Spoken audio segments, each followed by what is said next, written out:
Click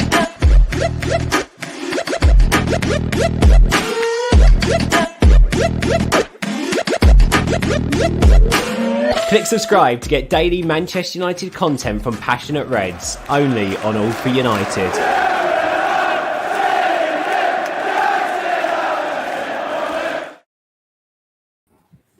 Hello and welcome to All For United with me, John Foster, MUFC. Got a few guests tonight, so you'll probably recognise most of their faces. We're going to talk about the women's team tonight, so that's the idea of this show. It is the end of the season, of course, a couple of 3 weeks ago, but we haven't really done anything on this channel to actually say exactly what happened and what our favourite moments was and what we thought of specific parts of the season and players. So we've got 4 cracking guests with me tonight, so let's introduce them. Barry, how you doing, mate? Yeah, not too bad at all, thank you. Lovely to be breaking my duck here on the men's channel, where I understand all the fun happens. So it'll be exciting to see what's going on here today. Yeah, absolutely. Well, let's introduce Barry a little bit more then, because the All For United main account probably won't know too much about Barry. You are a Man United supporter, aren't you? What's your background, mate? I am. It's not just for the show. I've been a United fan since 1987. Was the year, 5 years old. I was stuck up on a breakfast bar and told to pick a football team to support. So I asked my brother what team he supported. He said Manchester United, and that worked for me. He said, well, if you do it, though, you've got to stick with them forever, no matter what. So that explains the last 5 years or so. I'm not allowed to change. So stuck with that. But yeah, been a United fan since then. So absolutely adored it. And obviously, we'll talk a bit more about the women's team coming up. But, got a bit more into that over the last couple of years as well. And so that's been really good. But yeah, love it. United in the blood. Once a red, always a red. But in black today. Well, you say that. Stu's in red. You okay, mate? Yeah, good. Thanks, mate. Yeah, looking forward to the show. Like talking about the women's team, as you know. So, interest on the men's channel. Most of the time they tune in to listen to me talk rubbish. So I'm sure this show will be no different.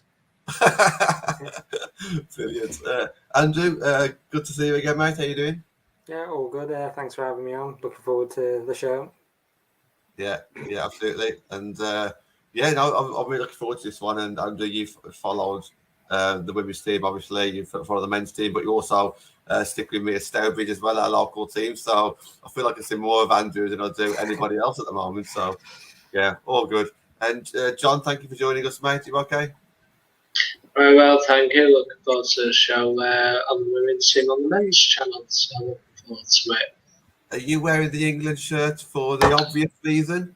No, it's just a polo shirt. So, I thought you were going to talk about the Jubilee and all this kind of stuff. Yeah. Well, yeah. Well, why not? Well, absolutely. I've been wearing it all day. So, yeah. Brilliant. Okay, well, we'll just give everyone a bit of a rundown. So we've got obviously there's 3 of us on here today that it's their first season with the women's team. So I want to try and get into that a little bit and maybe your first impressions of the first game that you went to. So I want to try and get into that a little bit. Talk about everyone's favourite players. Talk about the manager, Mark Skinner.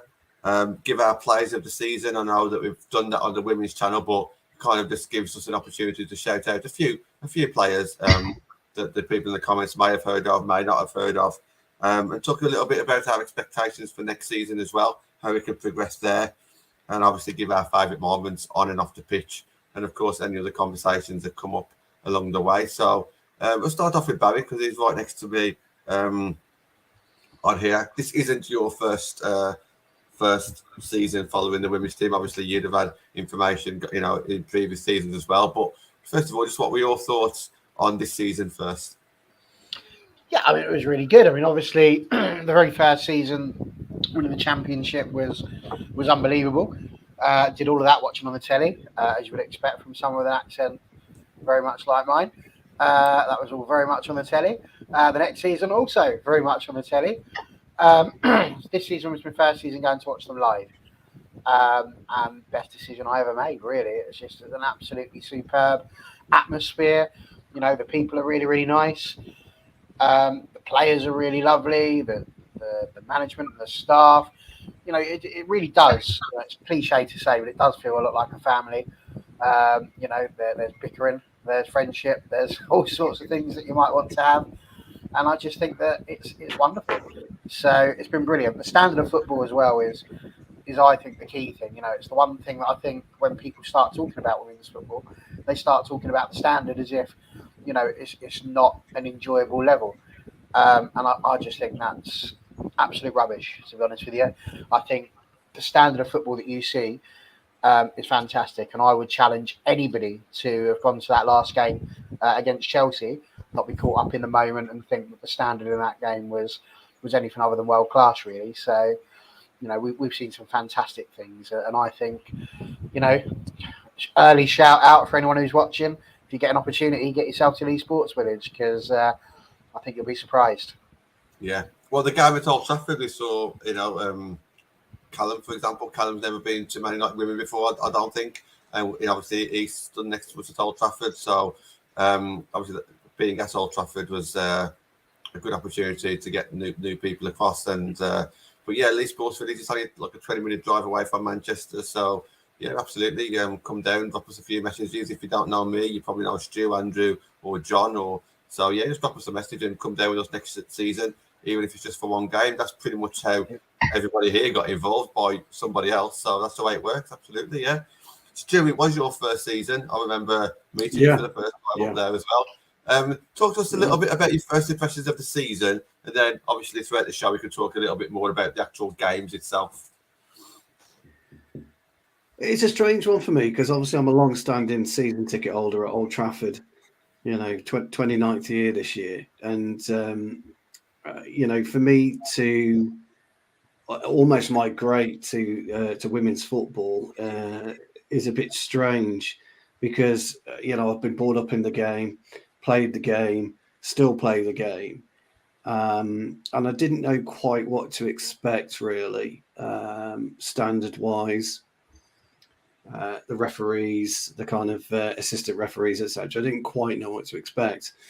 Some of the football that I had seen was quite of a poor standard, but I'm talking 6, 7, 8, 9 years ago, when international football for some countries was at a very poor standard. Mm-hmm. But like everything, it's evolved into a really, really, really high standard of play, and that's the biggest thing that I've taken out of the season is the actual quality of the football. They're not as strong, you know, of course, as men, so you don't get the 40-50 yard passes so much during a match, but I don't mind that because I'm a footballing purist and I like short tippy-tappy type of football. None of this Guardiola bollocks, by the way, all this Klopp bollocks. I like you know, players to get hold of it. And if they can't do anything with it, just pop it off 2 yards and take it back and then pop it off again 2 yards. You know, proper football. And, you know, so my first kind of thoughts on it were I was a little bit worried about what to expect, but I was massively surprised when I came out the stadium at Lee Sports Village with a massive grin on my face. Because I'd seen a great game of football. You know, I'd seen some powerful girls, some dainty girls. I think, and I'll talk about this in a bit. I think as a group of footballers, we're perhaps a little bit more feminine than some of the other teams. And I don't mean any disrespect to that. I just mean that you know, that the way that we are, we're quite small, aren't we? You know, we've got one or two larger players, but we're quite small when you compare us to the likes of Chelsea, City. I've got 4 or 5 really strong, powerful footballers. We've only got a handful of it. Didn't stop the athleticism, the aggression. I saw aggression in there with Maria in particular. Very, you know, for me, good in the air, strong. I saw a little bit of dainty play, which I like, a little bit of wing play. And don't forget the first game, he got it completely wrong anyway. He got his system completely, you know, arse about face in the first match. And I still came away, you know, delighted. So, that was a tough game, for me. No, Reading. Oh, was it Reading the game when it came to? Yeah, it was the first. I don't think he came with your friend at one point. Did it? Yeah, your boy. Was that a Chelsea twice? friend? Yeah, I came with Chelsea and City. Yeah, I brought Kev. No, but the Reading game I was on my own, and you lot didn't even wave to me. You left me in the side stand on my own. Yeah, awful. And that was it really. So I'm looking forward to next season. Actually, I'm going to do. I've spoke to the wife actually, so I'm probably going to do more women's games and let Jake have our main ticket at Old Trafford, I think, and I'll try and do more women's games. That sounds great. Yeah, and I'm sure we'll all make that journey up together as we can, can't we? Yeah, we can. Yeah, absolutely. Yeah. And much like Stu, obviously, strong Man United fan, Man United season ticket holder, but you've obviously come to pretty much every Man United women's game this season. What are your thoughts on how the first season's gone, and also your thoughts of the actual atmosphere as well, like not just the actual game itself, but what the whole aura around women's football inside and outside the stadium? I was going to say, because my first game I remember was Birmingham away. I mean, I'd kept my eye on the results beforehand, so because the first game against Reading was on Sky, that was now Sky had got their new deal with the WSL, so like they made a big thing of it, and well, it had to be United first to be showcased as well. So, but yeah, I'd say it's been a season of progress for United. I mean, I just think it would have been nice to have got that Champions League spot at the end, but I just think I can see the development in this squad come the end of the season compared to where we were at the start. I mean, say talk of the atmospheres like that Birmingham away game, standing with the you and the Barmy Army was like singing the songs. I just thought, because I thought beforehand, would I love it as much as I do watching the men's team? And I thought, yeah, I do. And I was like, after that game, I was like, I've got a season ticket. And then obviously the first home game I went to was the derby, it was Manchester derby as well. And I was like, saw a great game, which I felt we should have won as well. So it would have been nice to take the 3 points off City, but wasn't to be. But yeah, I think for me, it's the memories I made this season with you and the others as well. So it's just like I say, that's what I'll cherish the most as well. And I'm looking forward to like next season now, the SA and the more memories we're going to make, and hopefully next season we might be celebrating a cup run or getting that Champions League spot, or possibly, I'll say possibly, you never know, could challenge for the title as well. You never know. I just want to come back to something that you said there, Andrew, about like the singing and everything. Obviously, the songs are different in the men's game. But what would you like your initial thoughts on some of the songs? Because the tunes that you'd recognise, but obviously we change the words, obviously, to represent some of the female players. And we always use the terminology family friendly, because obviously we are surrounded by children as well. But what were you like your kind of thoughts on some of those songs? I was going to say, yeah, I enjoyed all the songs. I remember some of the songs where I was thinking, the men's side, I was thinking, I must not say a certain word because it's a naughty word. I was thinking, I can't be, like I say, swearing on these songs as well. Just have to remember each time when I'm with the men's and watching the men's and the women. So songs just picked up easily. I think it was Anthony. I'm sure he gave me the song book. Well, his songs were brilliant, weren't they? Yeah. I said to John, actually, it reminded me being standing in the cop in the 80s, that did, when Anthony started singing his one song. I scalped a few tickets back in the 80s, as you do. That's what you used to do. And the songs back then were, I love you, Anthony, by the way. They were really basic songs. And I heard Anthony singing, I thought, wow, it just reminded me of scalping tickets in the 80s, man. Yeah, plus that as well, leading the songs as well, and I think as well, so leading the Barmy Army along. So it's just like, it just suddenly goes quiet for a bit and suddenly it just bursts back into life, and then you're like, songs are going again. So yeah, it's good that, and the players recognise that as well, because as they say, we can always hear the fans home and away. So, and they said they do appreciate our support as well. If anyone's watching this and you have kind of watched our women's team on Sky, BBC, or the FA player, if you could hear a male voice, it is Anthony. because he shouts louder than anybody else. But if you hear a female's voice, it's Natalie, and you'll know Natalie from this channel as well. So that's pretty much the gist of it. If you hear a solo male voice, it'll be Anthony. Female, it'll be Natalie. I was going to say you'll hear us before you see us. So. Oh, definitely.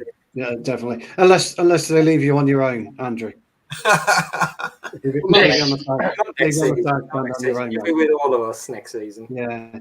See you, Stu. Well, I didn't even get that actually. They just you're over there, mate. Oh, all right. Cheers. It's all right, Stu. I'm pretty sure they did the same thing with Andrew. I think Andrew and John have had to sit next to each other all season. They've been not allowed either in the IP area. Other side. Well, it's typical, really, isn't it? Typical. Sometimes I stand next to him and he won't even talk to me. It's unreal. It's like, well, if you hear our female voice, either Nat or it's Isabel on our side. Isabel on your side, absolutely. Having said that, do we really want to talk to him anyway?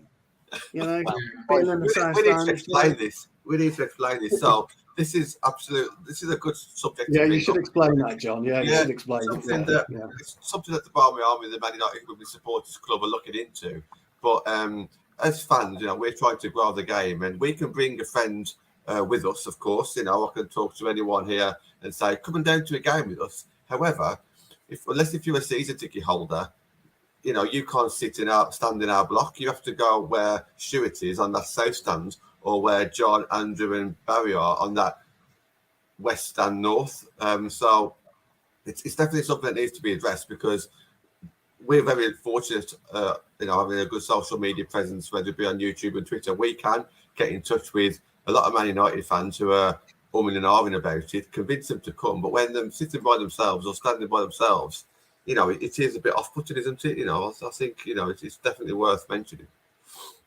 It is, but to be fair to the South Stand, and I will give the South Stand a lot of credit, it's great to see, and this is where, going to men's football lets itself down big time. You can't take a family and sit together, because all you do, you just buy your South Stand ticket, and then you just go and sit together, and it's great. And seeing so many families, husbands and wives bringing their children, it was really good to see, and the kids loved it. And the players came over and acknowledged. In fact, the players would always come to the South Stand more than they would after they'd applauded you guys, because all they really would do is applaud you guys. Then they come and have the photos taken with the kids, and it's really important, really. The men could learn a lot from that, but the problem is you get too many morons and imbeciles that we've just seen in the men's game. Which just take advantage of it. So it's a bit of chicken and egg, isn't it? Yeah, I completely understand that. Absolutely, yeah. John, you came a little bit later than Stu and Andrew, I believe. What was your earliest memories of the women's team, and also the first game that you actually went to? Well, my first memory was I actually watched the Reading game on Sky, and I watched it, it was on. I was like, oh, that's impressive. And I think we played Chelsea. It was on the BBC, and I think we played Birmingham, and that was on Sky as well. And it made me think, oh, I wouldn't mind to see these play. And I remember it was the derby on the 9th of October at LSV. It was an international break in the men's game. Ironic, it was my wife's birthday, and I'm sure she was impressed. I went to see the women play football on her birthday, but there we go. But basically, I went as I actually watched a few games on TV, and I thought I would go down, watch a game, see what the atmosphere is like, and I was very impressed with the fact that it was family friendly. There was obviously chants and everything. I was at I think it was the East Stand for that game, and I think I just remember with it being the derby, not spoiling any spoilers about games of the season. I just remember when we were behind in that game and we came back to lead, and I just remember the roar of the crowd when we turned it around, and I literally celebrated as if the men had come from 1-0 down to lead 2-1. You know, it was just like that moment, and I think that was the moment I thought, this is special. This, you know, when that, like Stu mentioned, I was impressed how good the Women's League actually is. You know, there is, I kind of like it. It's kind of like old-fashioned football in many ways, where you have players playing for each other. None of this tick attack and that, just say, you know, pass it to each other, make runs, you know, wingers going down the wings, that kind of thing. Midfielders dictating the play and all. For me, it's what football should be about. You know, you can get into tactics and all that, and you can overcomplicate. And I think because the men's side have been so bad this season, I've actually looked forward to seeing the women's team play, because it's a team that do play for each other, do play good football, and they do score goals and create chances, and they're good to watch. And I then bought a season ticket for SC. I was sat with Andy, and because obviously we didn't have tickets for the start of the season. I think that's like you mentioned, I think it's a bit of a problem that you can have split groups. I've said to friends, you should come to women's game and all that, but I say to her, I can't guarantee you'll be sat with me, kind of thing. So, which will be ideal. Where obviously Andrew and I are sick of this family of 4, male, female, and a son and daughter. And I think for the final game of the season, they have 3 season tickets. 4th one. What they decided was 2 of them will sit in the West Stand, where we are, and then 2 but had to buy seats in the South Stand. So it was like, well, you need to do better than that, I think. So I think it should be made easier for people to sit together. You know, if you want to bring family and friends along, you want to sit with them, and I think if ways in which the club can make that easier, then it's all the more welcome. But the atmosphere is great, and it's family friendly. There's no swear words in songs. That some people might think that's a bad thing, but if you think of a family friendly environment, it's obviously a good thing. So but overall it's been a positive season, a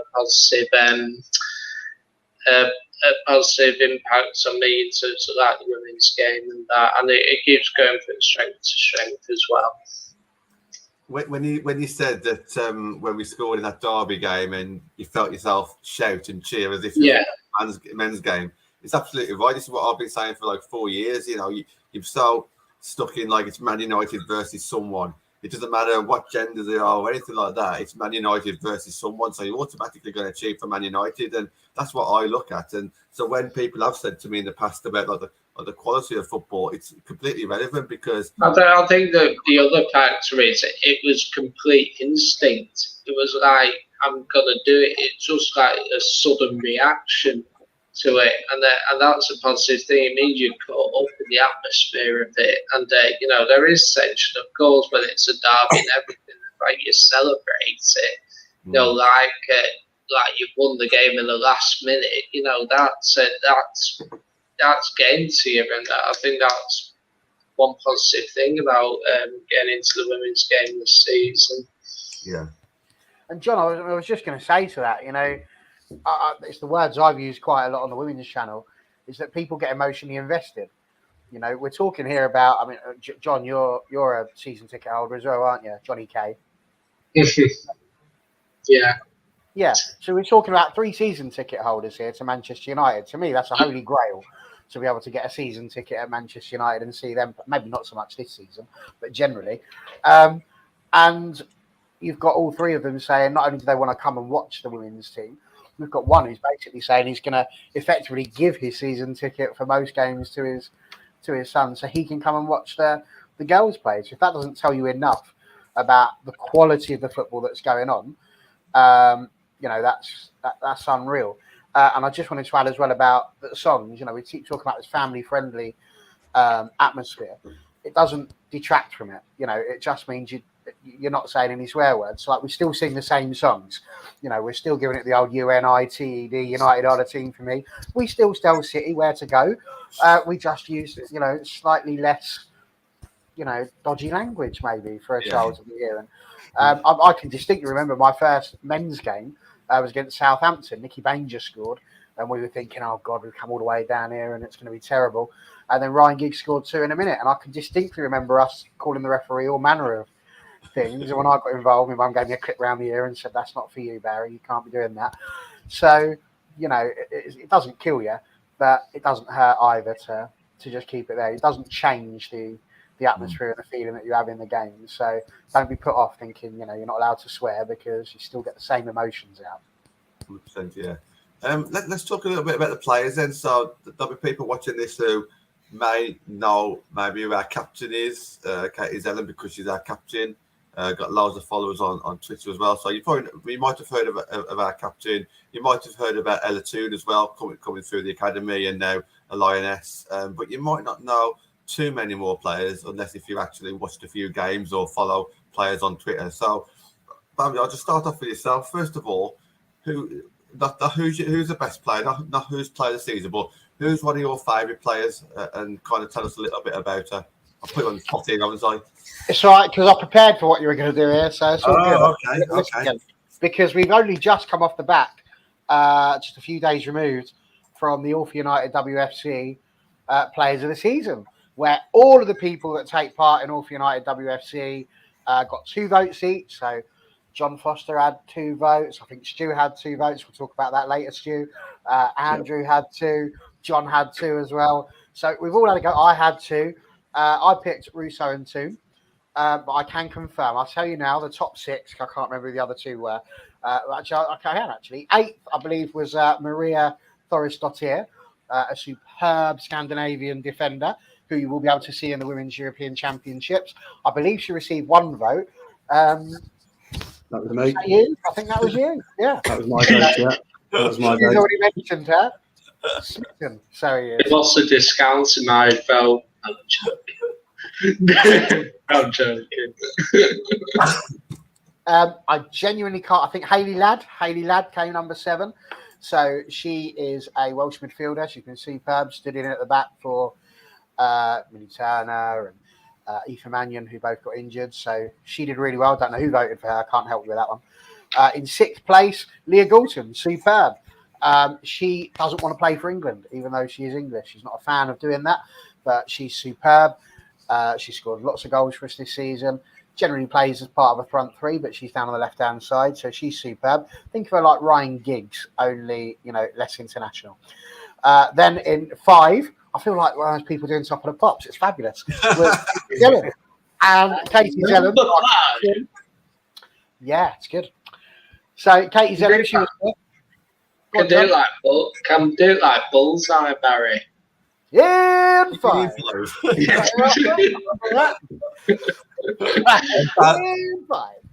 Too low down. Way too low down, Katie Zellum. Way too low down. She should have been pushed up a bit. Yeah. I had him in 3. I would have voted 3rd, but I don't want to take a shine off Barry. Keep on going, Barry. No, she's good. She's our captain. She's shown us all what it's all about. She played every single game. She's on 99 appearances for Manchester United women this year. Not this season, sorry, in her career. She did play for Liverpool, but that was mainly due to the fact that there was no Man United women's team. So what do you expect? People will go where there is football. But she's come back and she's absolutely superb. So, yeah, fabulous. We love Katie Zellum. You ready for this, John? Here we go. In 4 was England's number 1. England's number 1. It's not Jordan Pickford. It's Mary Earps, baby. And she is, again, fabulous. 10 clean sheets so far this season. We're on something like 50 clean sheets in this team. It's amazing. It's unreal how he managed to do it. So Mary Earps, she's our goalkeeper and she's fabulous. Ready again, John? Here we go. In 3. It's possibly the best right back in the WSL, possibly even the world at the moment. She's very highly rated, and that's Onabache. She gets called all sorts of things. Owner, battle, all manner of things. but she is Spanish, and we're hoping we can keep hold of her this season. We've got no idea if she's staying or if she'll go, but hopefully she'll stay. But yeah, brilliant right back. She's like Gary Neville, only better. I'll go for it again. Years two. This caused some fabulous arguments. But she actually got, I can remember All the the twos, Barry. She's got 22.2% of the vote to finish second, and her name is Ella Toon. So she had a lot of twos, all the twos for her. And she is fabulous again. She is sort of a roving midfielder. And again, lots of goals for England, lots of goals for us. 103 appearances, I think it is. She's our top most, what's the word you put? Most appearances for the club of all time. So she is, again, absolutely unreal. Scores lots of goals, assists lots of goals. I think it's something like 16 or 17 goal involvements this season. So she's been absolutely superb. And here we go. And Barry's special prize was number one.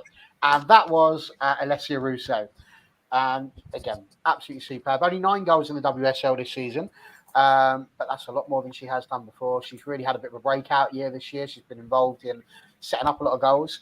And she was the person who I picked for Player of the Year. I voted for her for that on the app as well.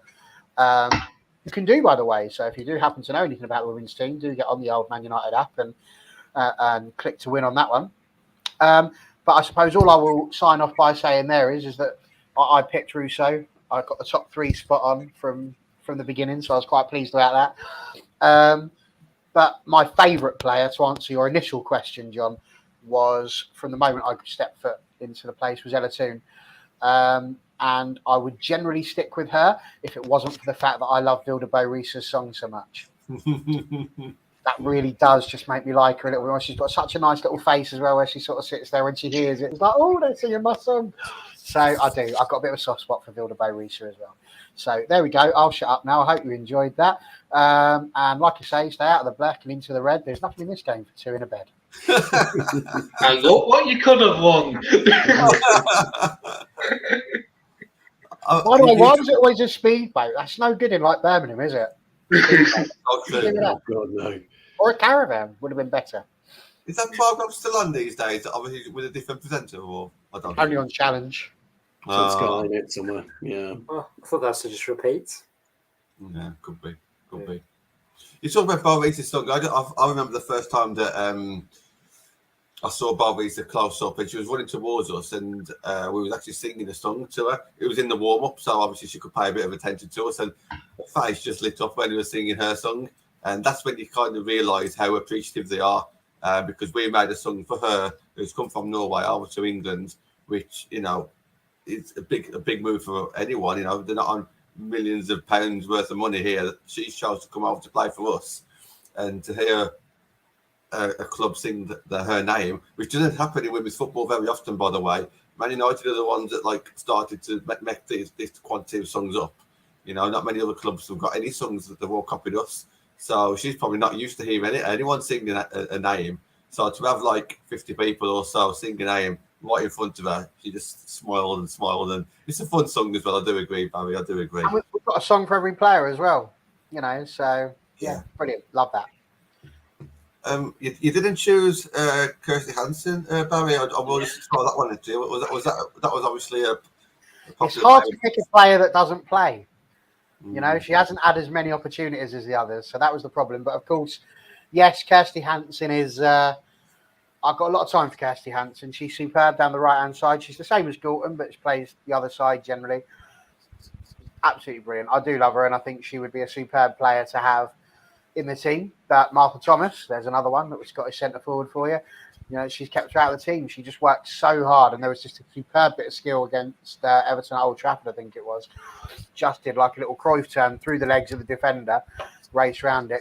She's unreal. There's so many. If you haven't seen it, there's loads in there. Get on the internet. There's plenty of things. Google's your friend. Just Google some of the stuff. There's so many highlights for these players that are just out of this world. So, just look it up. It's not going to hurt anyone, least of all you. So, get on there. Enjoy it. It's brilliant. Awesome. Stu, go on, mate. Who's been your favourite player of this season? Or players, Obviously, Maria, she was the one that I was raving about. I thought she was excellent against Reading. I thought she's been brilliant all season. I was a centre half, and so I could identify whether positioning was good.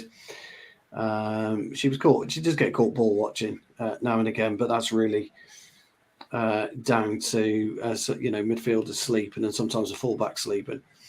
But ultimately, when she was in possession, she was very, very calm with it. Rarely gave the ball away, and I just thought organised quite well. She was obviously probably slightly down in the pecking order, I'm guessing, once all, like Millie Turner was fit, etc., and and Mannion was fit. But to me, Skinner kind of missed a trick, and we're sure we'll talk about this a little bit later on. But for me, she kind of epitomised what a good centre half should do. I thought her reading of the game was excellent. So it was good to see, and being on the south stand, that's one of the benefits you have. You can see the wider variance of the game and how it unfolds. It unfolds better from behind a goal than it does to the side. You can't necessarily see exactly what happens during a match when you're looking at the side. It unfolds better, and I always see it through players' eyes anyway. So for me, it wasn't too bad sitting in the south stand. But the player that I picked out as well was Katie Zellum against Reading. Now, Katie was played out of position, and it was clear to see right from day one.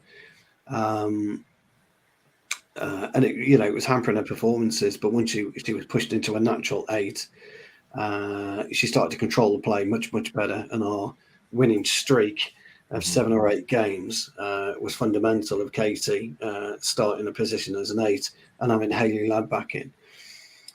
Good footballers can fit into any position on the pitch, believe it or not. You've just got to be competent. You don't have to be outstanding. You just have to be competent. And I talk about this at the men's side a lot. He's not a natural 6. It's just rubbish. It's just absolutely rubbish. If you're at the top of your game in a professional environment, you should be competent in virtually every position across the pitch, except goalkeeper, because that's more specialist. So I thought Katie did quite well when she was put in a 6 or a double 6, which Skinner was doing, the old double pivot nonsense again, which makes no sense either. But once she was moved, it was far, far better. Biggest disappointment for me was Jackie Cronin. I just haven't seen it. I just don't get it. I know I've had run-ins with people telling me I don't know what I'm talking about, but she's never done it. This season, I've never seen her. When she came on, she never controlled the play once. She's got good tight feet. I would imagine she's got good vision, and everybody says we ought to play for Holland. Well, actually, I'd rather play for United better than play for Holland, but we didn't see any of that. No, I know she had injuries. Same with Bo Risa. I know she had injuries. I think when Bo Risa and Zellum came together, I thought they were quite a nice tandem. But I wouldn't have played Bo Risa and Zellum together. I'd have played Bo Risa and Toon. Zellum and Toon together, and played 2 wider players and a senior Brun, as it turned out, would have been my focal point striker. Although she came in January, that's what I would be looking to do next year with her, because I think Rousseau and the second half of the season, Galton, not the first half of the season, because I think she completely lost her radar. She needed Google Maps to know exactly what to do at one point against a fullback, because she would just go to the fullback and then turn and then go back on herself instead of absolutely smashing the fullback and attacking the diagonal. Whereas Rousseau would get the ball, she'd attack the diagonal when she was playing out wide, and she was quite bullish when she was playing through the middle. Well, what you've got with Senior Brun at the moment, you've got a proper number 9 figure. Martha Thomas, again, a good number 9 figure. You could utilise Rousseau so much better. Toon and Zellum would be a brilliant complement. Toon just in the 10, slightly more forward 8, I guess. Katie just controlling the play.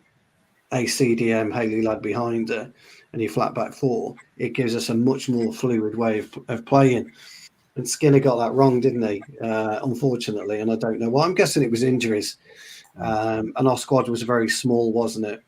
at the beginning of the season. So couple all of that, the amount of stick that Katie Zellum was getting at the beginning of the first half of the season made me kind of question whether the fan base actually understood football as a game, rather than a dislike to a player because they want Jackie in there because Jackie they felt was a better player. But I think the appreciation grew of what Katie was doing, during the season, etc. And I think more and more people started to open their eyes and digest just how crucial she was to our team. People would say, and I'll wrap up in a minute, John, but people would say that, well, she gave the ball away, etc., etc., etc. That happens in football. There isn't a player on the planet that doesn't give the ball away. In 90 minutes of football, it happens. It's, do you recover, and does it affect your game? And she always recovered, but it never affected a game, and that was the key to it. So for me, Maria, by far my favourite player, and John knows this by far, and that's why I went for those two, because for me they would stand out. I don't know. I agree with Rousseau for Player of the Year, but I'd have had Zellum in the top 3 for sure. I do want to get as many topics in as I can, but there's so many things there that no, it's fine. There's so many things there that I want to respond to, but I'm just going to turn around and say I thoroughly agree with Zellum. I had her in my top 3. She was our best centre midfielder last season, in my opinion. If you think that Tooney played wide right or more of an attacking role, she, when you got the amount of quality in our midfield, to turn around and say that she was the best one, obviously is a great achievement in itself. Andrew, I'm going to move on to you. Your favourite players last season? I was going to say, so many to choose from. Each player in the United squad brought something to the table, but for me, Mary Earps, I say, she really elevated her game there last season. She was such a commanding presence inside the box, and with her leadership, and obviously she produced some important saves during games. I remember the Manchester derby, the one at home at Leeds Sports Village that I came to, the first home game, was like she pulled off that great save in the first half. I thought, she just reminded me of our United men's goalkeeper David De Gea as well. And obviously you can see the dedication she's putting into improving her game as well. And obviously she has said in interviews she's had those exchanges with De Gea as well, talking about each other's game. And I think they've said, we've exchanged messages after games, how's it all gone, and how they can improve. And I think she's also said in one interview, said, pretty much everything I do rolls around my football career, watching it, studying it, watching games, training. So trying to improve in that small way as well. And I just think she does bring a lot to the table. And I think I was just quickly reading one quote. She said, as a goalkeeper, one of the hardest parts is, regardless of your experience and how much you try to connect to the play, the reality is you're all the way at the back. So having people higher up the pitch able to influence more people at once, and even some of the young players, can be helpful to them. And I think as we push further up the field, you can see Mary's, you can definitely hear her on the pitch. So, shouting out instructions where players need to be, or, if we were having to defend. So she's always a commanding presence. And I just think some of the saves she's made, obviously there was that one City, but I mean, Arsenal as well, that, was it Miedemeier? Literally, he should have gone in, but literally she just got her hand to it and knocked it onto the bar. And then there was one in the second half she saved with her feet as well. So definitely one of my favourite players. Saying going to the top 3 as well, I'd say Rousseau would come second, and then obviously Katie Zellum as well. I say I could pick them all. They've all brought something to the table this season. Hopefully they all carry on improving next season as well. 100%. Yeah, Mary by far had her best season with us, and obviously being England number 1 as well, which is not easy with some of the competition out there. So to kind of consolidate that position is fantastic. So yeah, 100%, and one of the best ones with the fans as well. I can genuinely only think of one mistake that she's made all season, and that was the one against Everton that she held her hands up for. I can't think of another like bad mistake. Yeah, the FA Cup. I'd say Tottenham at home. Is it Tottenham at home? Yeah. It was away. Away, Tottenham away, sorry. Yeah, the free kick. But what I mean is like a handling error, something like that. Yeah. No, she's a great. No, she's been absolutely brilliant. Yeah, really impressed with Herbst. Very impressed.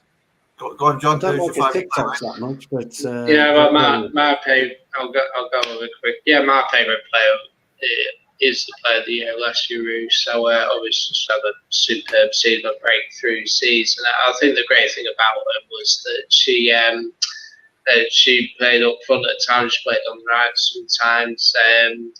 What I loved about it is Barry mentioned she was our top scorer this season, but it wasn't the fact she was the top scorer. She got big goals as well at crucial moments as well. You know, the Old Trafford game, she got 2 goals for 2 superb headers in that game.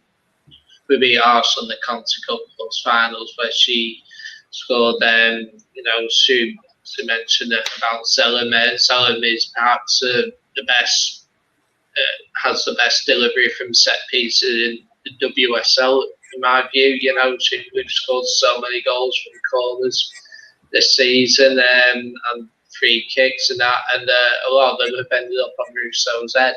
You know, and she scored some brilliant headers as well and some brilliant goals. She's not the quickest, but I do feel she's got a brain. All the players that I'm big fans of. One player, unfortunately, she was injured the last few months. I'm a massive fan of Ethan Mannion at the back. She had a really good season until she got injured around early February, and I think it was unfortunately detrimental to us.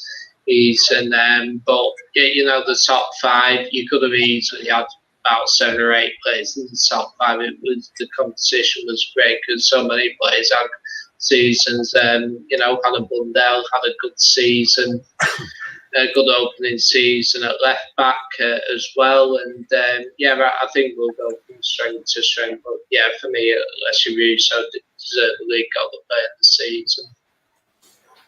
And sorry, John, just quickly, have we not mentioned it yet? Katie Zellum, she scored when John says we scored from a corner. She literally stood on the corner flag, took a corner against Manchester City, no less, put it straight in at the far post. Didn't hit anybody, goal. And we're all stood there going, that's pretty good, well done. But next week, we came back against Leicester, same thing again. She stood at the corner flag, took another corner, and scored from it. And we all went, get out of the town, what's this all about? So the next time she took a corner, we stood there and go, score from a corner, she's going to score. And she bloody well did, straight away. So if you're going to Google anything, Google Katie Zellum scoring from a corner, because she did 3 in 2 weeks and 2 in 4 minutes. And people that want to tell me she wasn't practicing that, we had players stood there who were literally cheering her on to do it because she'd been practicing it on the training ground. So don't come at me telling me these girls have got no skill, because she's got more skill in her right foot than a lot. She has the best delivery in the WSL, period. Barry, I'm going to stick with you on this one. I want you to describe Mark Skinner, putting him on the spot again. That was good. I'm so pleased you did it. You're telling me you should be in charge of more shows, John, because you're actually asking questions that I've already anticipated you're going to throw at me. It's great. So, if you want to see what he looks like, you know, Google him. If you want to know what he sounds like, listen to Andrew, because Andrew's literally got the voice of a Skinner to me. Every time Andrew speaks, I like to shut my eyes and just imagine it's Mark just having a chat to me. So there we go. What's Mark Skinner like? Mark Skinner is, by his own admission, quirky. Probably unlike most managers that you might have seen in the Premier League in that respect. But he's got a group of people that are following him and that understand what it is that he wants now. I think we're starting to see the tactics and the team that he particularly wants to put out each week. And I think, you know, he got a lot of stick at the beginning of the season. He wasn't... we've already heard Stu say, you know, he got it. I think that, what was the term you used? Arse about face. Some of the tactics that he used there, and that can happen. But he was still getting used to the players, still getting used to what he had. You know, he's come over from America. He was manager of Birmingham beforehand, went over to America, and then came back, obviously, to take over after Casey Stoney left us. And I just think he was superb. You know, he really has pulled it out of the fire, I think. He got us to a point where we were third in the table, and, you know, we were going into that last game, granted, with slim hopes, but hopes nonetheless, of making it to the Women's Champions League. So, you know, that was absolutely superb. I think that Mark Skinner, for me, is easily one of the breakthrough managers of the season. I know that he's already been in the WSL, but to have done that, absolutely brilliant. Did he achieve everything he wanted to achieve this season? I think if you asked him, he'd say no, because I think he wanted the Champions League. But equally, I think he is... he can be proud of what they've managed to achieve this year. Ever since we came to the WSL, we finished fourth every single year. We've just missed out. We missed out by, I think it was 2 points this season. We missed out by a point last season. And then we had the COVID year, which, you know, just nobody really won anything that one. It was just was what it was. So, you know, I think for me, his judgment year is probably this year. Seeing how he gets on now, he's got some transfer windows. He's got the chance to try and make the team his own in that respect. He inherited a lot of players, and there were players that were bought by Stoney in the previous regime in that respect. Now it's his go. You know, he surprised us all on deadline day in January, bringing in 3 players that we weren't expecting. Diane Caldwell was one of them, but the big one, of course, was Senior Bryn, and we were really unlucky that she was injured for a vast majority, really, of the time. We didn't get to see as much of her as we would have liked to. So, you know, for me, again, he will be a divisive person. But as I always say about any manager, it doesn't matter who they are. You support them, and then they live and die by the decisions that they make. And at the moment, he's very much living. So he's a Bee Gees guy. He's staying alive. And let's hope he carries on, because I've got, you know, all the love in the world for that guy. You know, he comes over, he blows us all kisses, which is, like I say, his quirkiness. But he's got a real rapport with the fans. And I think you'll hear that when you talk to some of the other lads as well about it. Yeah. Absolutely. Yeah, I think he's had a tough season, but that's to be expected. And the reason is he was a late appointment, wasn't he? If my memory serves me correctly. And so when you are a late appointment, it's pretty much impossible to get any kind of thoughts and processes in place. Hence why we didn't really see the winning streak start till 7 or 8 games in, which is great. So for me, I saw a lot of people having a pop at him. But again, you're talking about a group of people that just don't understand football, don't get it, don't understand the concept of it. Because if they did, they would have given them a lot more latitude than what they did. I want to put a note of caution in. I'm afraid Barry's absolutely right. This is his year now to stamp his authority on the team. By doing that, he'll need to start the Champions League because we won't be equipped to go into the Champions League. And that's the key thing about Champions League football. It's all right wanting to get there, but you don't embarrass yourselves when you're in there. You know, we haven't got the squad depth. We don't have the players right now to take us to that next level.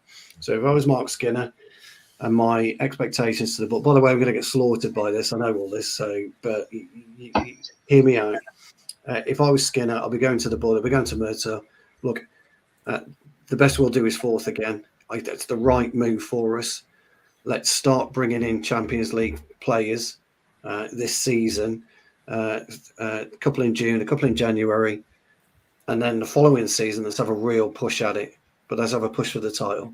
But you need to get those 3 or 4 Champions League players that have played in the Champions League for 3 or 4 years to be able to achieve that. So that's my only note of caution. Told you I'd be quick, John. Andrew, Harry wants to strangle me, by the way, I can tell. Andrew, slightly different one for yourself, and then obviously we'll finish the show with John as well. Just your favourite moment of the season? There's so many to choose from. I've got sort of 2 moments. One is probably that first half against Chelsea away. It was just like the perfect first half that we played for us. Even got in front, and then Chelsea, you know, came back, and then we got back in front. So it was almost like the perfect first half. We just couldn't carry it on. But I'd say it's probably my first game, you know, Birmingham away, you know, joining you lot, and then then getting my season ticket and then, making the memories I have. It's more than just the match itself. It's the whole day where we've travelled up together to the home games and the away games, and so all the conversations we have. So Birmingham away, my very first women's game would be my favourite this season. And yourself, John? Yeah, for me, obviously, probably the most iconic result was obviously the Arsenal in the Continental. But for me, I spoke about it before. It was my first game against City. Basically, quick story. So basically, it's Derby. City had a player sent off. They went 1-0 ahead in the first half. 20 minutes ago, it was still 1-0. We then scored 2 goals in 5 minutes to go 2-1 ahead. Unfortunately, City then equalised and the game finished 2-2. And for me, that's where I love the women's game started. I was impressed with the performance, the calibre of players and everything, and on the technical basis as well as their passion and commitments. And for me, the women's game is growing from strength to strength, and I think we are going places. We are the 4th best team officially in the Women's League. The top 3 obviously City, Chelsea and Arsenal. We are the closest to challenge them. We're only 4 years old, so I think we do need the right investment to take us forward. But for me, that we are going places, and given time, if we keep knocking on that door, we'll end up back in the top 3, I'm sure. Absolutely, John. Thank you. Yeah, been a great show. We've just got 60 seconds left. So, Barry, tell everyone what goes on the All For United WFC channel, mate. It's much the same as what you see here. Only we talk about women rather than men. We occasionally mention the men, but generally we just talk about the women, and that's why it's a women's football club channel, not the men's football club channel. There's loads of fun. I'm on it quite a bit. I try and just bring the jokes because I'm not as technical as people like Stu.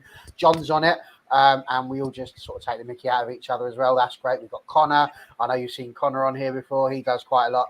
It's just a laugh. We have loads of stuff going on there. We've journalists on a Thursday. We've got fans on a Friday. We do match reaction on a Monday. We see other things, not just the WSL. There's all sorts of women's football there. To be honest, if you really want to know what goes on the WFC channel, come and watch it. It's only an hour out of your time, and you can fast forward because it's the internet and it does stuff like that nowadays. So it's brilliant. Very quickly, my favourite moment, John, was meeting you, because had we not done that, and I have to say that genuinely, because I'm sorry, Stu, but if I hadn't, I'm not convinced I'd have been enjoying everything in the crowd as much as I have done. So you, Connor, Andrew, John, all of those people, it was the inn, and it was superb. But honestly, it's a family, and please do come down, whether it be LSV or to a local game like that. Come and see us, say hello, and you'll be welcomed in with open arms, because that's what we want, more people. And, you'd say up the star, I'll say, come on United, till we die. Thank you very much, Barry. Thank you. Really appreciate that. We have got to go because we're on a time limit with it being a pre-recorded show. But, we shall see you again later, and have a good Jubilee weekend.